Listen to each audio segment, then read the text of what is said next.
Hey guys, this is part 2 of how to paint your shoes. This is going to be the actual painting version. If you saw the last video, I'm really upset about it, but that's my 5th try and I'm still getting lag. And so if you have problems with lag, just I can't do anything about it. I'm sorry. I'm just trying to help you guys out, get you some ideas, because I was in the same position as you were. I wanted to paint my shoes, but I couldn't do it because I couldn't either afford the Angel's paint, I didn't want to wait for it to ship, or I didn't have the artistic skills. Um, so if you guys will just put up with me, I'm really sorry about that. So we're just gonna move on to the video. I'll try to go slow so maybe it won't be as laggy. We already talked about the acetoning, and you want it to dry for about 20 minutes before you begin the painting process. Um, in one of my last videos, I've already done it. I did this black right here on the Nike sign. I see that black. I did that. It really only took me about 3 minutes to do the whole black part, and so these shoes actually might be for sale once I'm done.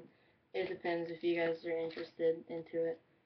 Alright, so these are I think 9.5, 10s. I think they're 10.5s. Alright, so we're going to take our marker and we'll do it on the other shoe this time. And since we're doing the right one, you always want to make it look, if you're going to take your time on the right one, because the way you step, the people are going to be looking at the right shoe, or just might be because I'm right-handed. I just realized that you really want to make your right shoe look the best, because that's the one that usually is going to be shown depending on where you're at. I do not want to stop recording. I've been pissed off because I've had a lot of issues. Alright, let's just pan the camera down a little bit so you can see. We got our Nike sign. We're going to do that first. Got a text message. Alright, so trying to find a way that my hand won't cover it. Maybe if we do this side, I'll just show you as it goes along, and you guys can just watch and learn. Sorry. What you first want to do is you already got your marker all ready, and you just want to start like really slowly, just marking it like I go like this, like really small, and then just slowly just go across the shoe, like that.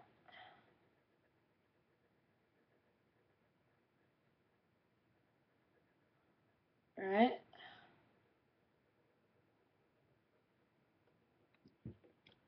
Alright, see I got that already. Probably the hardest part is it's all about the boldness and the depth that you apply. If you apply just like one coat, it's going to be like it won't be in depth as much, and you won't see the boldness of the shoe, so it'll kind of look like it's like not painted. But if you get it really bold, I've had people who say that the shoe, like they didn't believe that I painted it because of the boldness of the colors and how like it looked like the ones in the factory. I just outline it like that so I can stay in a general area, and I'm working on the Nike sign. Alright, I just gotta put out there that if this is your first shoe and you are not too sure about it, I don't suggest that you get Air Force Ones.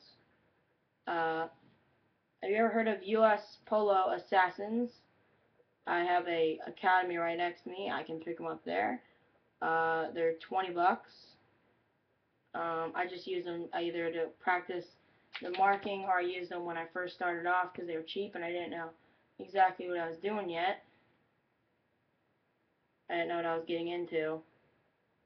Yeah, I've always just been interested in painting shoes because I always thought that shoes showed off the way it kind of showed off you. It kind of expressed your personality to others, and yeah. I'll show you in a minute once I get this part all done with. You see how solid that is? It's bold. For black, sometimes you don't need to go down with the second coat, but yeah, you don't really need to go down with the second coat on black, but if you're using any other colors, I highly suggest the second coat. and that you wait for it to dry. If you're doing it, I always keep I have a hand dryer, like the ones you use for your hair. I use one of those, and if I'm like working on it and I want to get done fast, I'll hand dry it. Like I'll hand dry it right down, and then it'll be then I wait a while, then it should be dry enough. Alright, one sec. I'm gonna go show you the assassins. I think I have some back here. Sorry, my house is a mess. In case you didn't notice.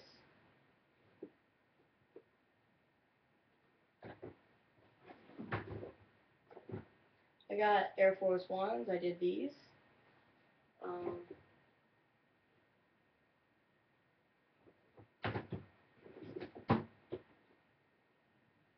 Alright, see these? Actually, I actually donated these to my church, but these are my first pair I've ever made. They're Mario. This is the first pair I ever made. These shoes are $20, and these aren't very good. I didn't like. This is before I started. And so yeah, these are the assassins. They're $20. I got them at Academy. I donate them to my church for kids who don't have like shoes, and it kind of adds like a little happy thought because it's like Mario. So it's just good for kids' shoes. Considering they're 9.5s, so I don't really think any little. Never mind. Yeah. So we're just gonna go back to painting on the shoe. All right. I highly suggest this. I think this is one of the. It's hard to say, but like a shoe to me is like this is my way of stress relief. This is how I get rid of stress. Because like when I'm stressed out, I put like all my concentration into the shoe, and it puts all my basically like it's kind of like drawing, like when you put your thoughts on paper. It's like that, but I did it to a shoe. You feel me? Yeah, I know. So what was I gonna say? You probably, depending on the amount, you don't want too much color. I might have said that in my other video, but you don't want too much color. Too much color makes it look kind of blotchy, and like if you like leave white space or negative space to keep other stuff from like. Alright, I'll show you on my other shoe real fast. See how right here is white still, and back here, it looks better if you just leave negative space that you didn't paint, so it doesn't look all like you can basically take affection into the one part of the shoe, and it doesn't all just like look like one big ball. It's probably one of my best tips. I figured that out myself recently, very recently, about a few months ago. I did a pair of shoes, and I was taking a break, and then I realized that boom, look how solid that is. You can't get that solid color. If you're using Angelus, that's about how solid it's going to take. But do you really want to spend 3 hours on a stripe? You really want to spend 3 hours on that? And like cost me like $63 on that store when I bought my Angelus paint, because I thought that's what I was going to do. I have this other one that's really bold. Might do another video. If you guys want me to do another video and just keep making videos on how the shoe progresses, and you'll see it in its final moments. And subscribe. I have a new thing that will be coming out. I think I already said that. Excuse me if I didn't say that. I've just had a lot of stuff been going on lately. But I will have a series coming out. It's about what things are cool, like morph suits, elite socks, all the things that you gotta have. I'll be explaining it in depth. And so, peace. Part 3. It should be out. I'm coming. I think I'm gonna make it right after this. So, love you guys. Like, please, subscribe. Greatly appreciated. Second video. I need help. Please. Alright, bye guys.